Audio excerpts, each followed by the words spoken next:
Yo, more money, more money, more money. This is the LT Poppy YouTube channel. So in this video, see the little passport there? You know what I'm saying? Let's see. I'm gonna show y'all where I went. If I can find it. Hold on, let me see where we at. Where we at? I'm gonna show y'all.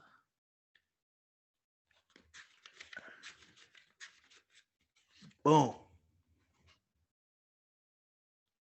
If you can see that. So March 14th to March 25th or something like that, I went to Medellin, Colombia. This was the weekend of um St. Patrick's Day. So it was popping. This was like I was in Colombia the last week before they shut down the borders. Um so it was like I had the best of both worlds. It was my first time in South America. So I watched, like a lot of people, other YouTubers talk about their experiences, people who went there, people who lived there, expats. So I had to go see it for myself. So kind of give you the backstory. I was working at Yelp in New York. They shut down the office. Like two of my coworkers had COVID, and I was in the New York office in the Flatline district. Um, so we got laptops and we was working out how we were going to do the logistics to work remotely. So I'm like, New York, I don't really want to work from home in a call center in like a small ass room. So one of my buddies, his dad got a property in Playa del Carmen, Mexico. So we was thinking about, oh yeah, let's go there and work remote and party after work. But everybody thought I was playing. They thought I was joking. But you seen the stamp, you know what I'm saying? I had to use this thing. So um I we went to Brazen Fox in East Village after work. We was drinking and I booked a flight after getting drunk to Medellin. So from New York, it was like 200 and some dollars. And and then the next day I booked a 18th floor penthouse in Laureles off Airbnb. So when I got there, this was like spring break also. So when I got to the airport, it was popping. It was a lot of little breezes running around and everything like that. This is still like the beginning of COVID. So it was one chick with a hazmat suit. So if anybody had flew to Colombia from New York, you got to take Spirit Airlines. They stop in Fort Lauderdale. So we stopped in Fort Lauderdale during spring break. So it was the airport was kind of crazy. And then like it was like an hour and a half wait for the flight, and I'm at like gate G or something, and like you can hear like during the Colombian Airlines, there's like a flight that goes to Cali, a flight that goes to Cartagena, a flight that goes to Bogota, and then a flight that goes to Medellin. So I was like at G11 or G7. So then like the pilot and then like the stewardess, they come walking up like two different stewardess and the pilot, and it was like, oh shit, we about to do this. So for my first time on the plane, I actually sat next to a guy from Colombia who was going to go see his grandmother. It was a lot of people from Boston on that flight, and they was getting hella drunk. I mean, they almost got cut off. But when you fly out from Fort Lauderdale for the first time, and you see them palm trees, you see the jet skis, you see the boats, and then you realize, oh shit, I ain't on U.S. soil no more. So I had got to Colombia around like 1 o'clock, and like I went to Medellin. So the airport is like a 40-minute ride to the city. So this is my first time out the country. We had to fill out a little form on where you were saying they wanted the address, and then you just had to wait in line. So the plane was pretty much packed. So it took me maybe like 20, 30 minutes to get through customs. The border patrol people was kind of nice, but also let me tell you, when I got on the plane in Fort Lauderdale, they had the U.S. custom people in the gate. So you walk in. If you ever drove to like Canada, they stop you across the border and they ask you how much money you got, how long you staying, if you got drugs and this that, and the third. So like they did that when Cass was walking into the plane. So that was crazy. This is my first time on a plane out the country, and that shocked me. So wanted to kind of give people forewarnings for that. So like if you when you go traveling to wherever you're trying to go, just expect that. I got kind of blindsided. So I go, you know, so I'm in the Medellin airport. I you After you get through customs, you walk into like a duty free. I seen a dime piece. So like dudes was like, yo, it's a consistent level of beauty when it comes to women in Colombia. And I seen that. That is absolutely true. I seen that as soon as I got off the plane. It was crazy. So it was my first time there. So I didn't really know how to do the currency conversion. When I went, it was like $1 to like 4,000 Colombian pesos. So hold on, let me show y'all some of the pesos. I still actually got pesos. Let me show y'all. Let me show you some pesos. So these Colombian pesos right there, little joint. So it, pro tip: if you getting money out at the ATM, even if you hit English, is going to be in Colombian peso. So me and this other guy, we didn't understand that. So I didn't know how much money I took out. So I typed in 100, which was 20 USD, right? So it was just enough. Like the taxi ride was 80,000 pesos, which is $20.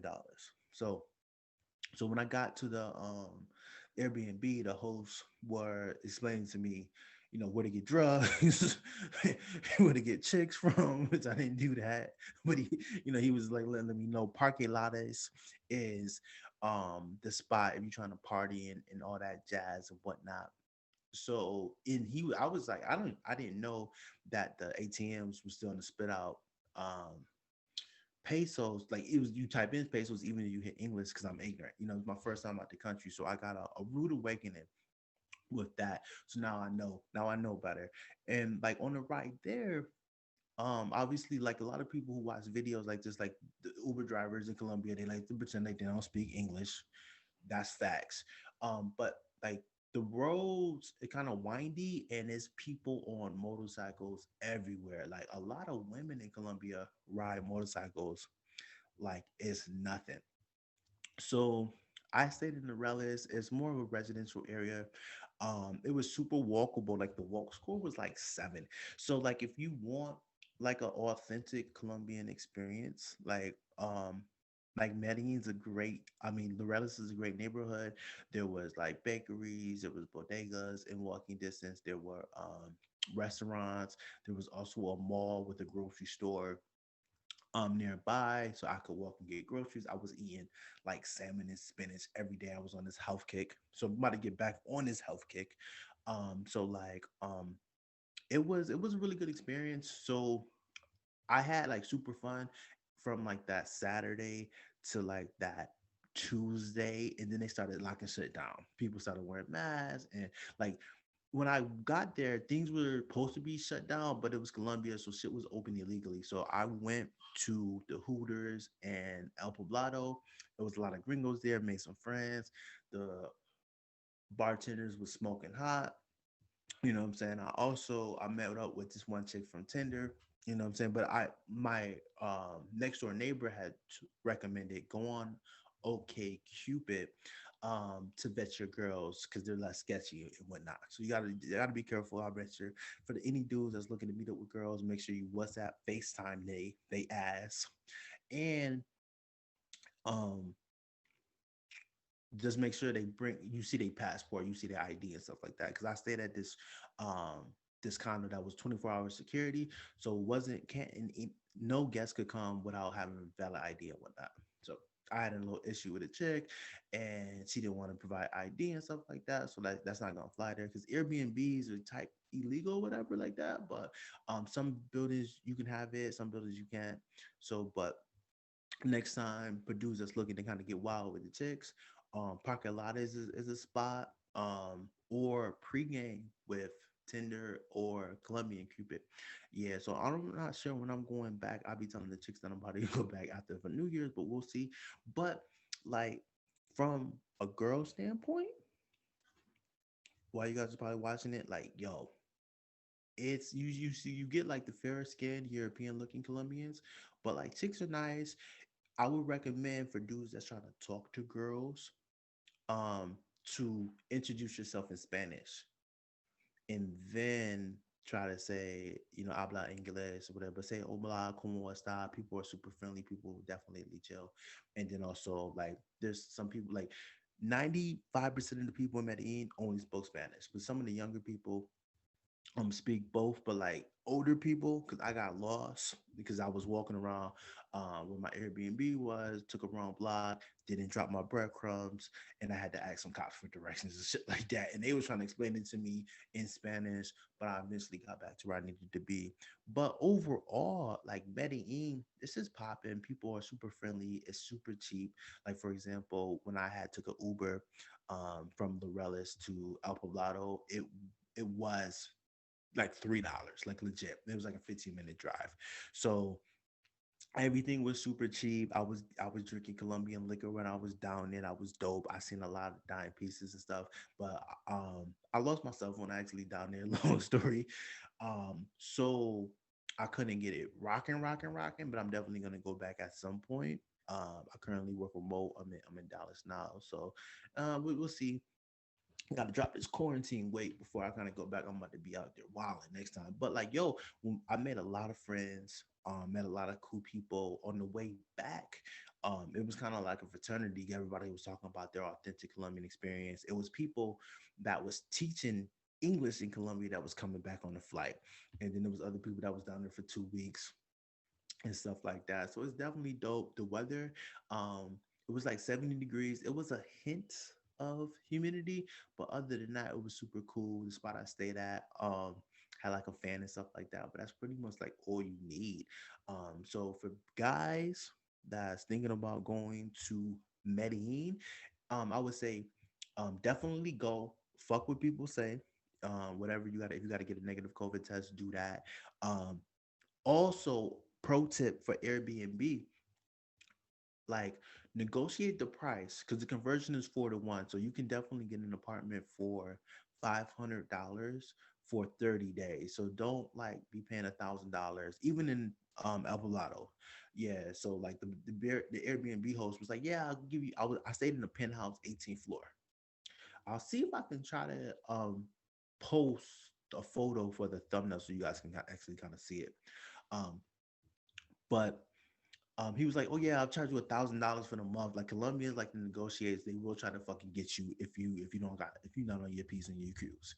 Um, but all in large, it was cool. It definitely was Gucci. It was like what when people were saying about the nightlife and everything like that. Excuse me, it's really on point.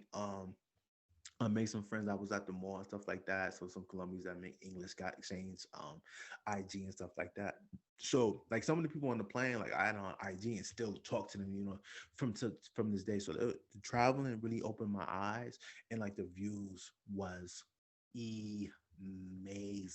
So I just want to keep the video super short. I wanted to tell an authentic Colombian story from a black man's perspective. Definitely for people who work remote, got some vacation time, and I'm definitely going to Medellin. Um, the the stewardess was like, when I was in Florida, he was like, "Oh, where you going?" I'm like, "I'm going to Medellin." He was like, "Oh shit, you going to Medellin? You're gonna have mad fun." And he wasn't lying. The next time I got a shorty lined up in fucking Cartagena, so I might try to go dip over there. But I want to go to Cali too. Eventually, so we'll see. Maybe in January. I got my drone. I might go out there and get some more fitteds and stuff like that. But I'm definitely will go back to Colombia, and I'm gonna do more travel videos.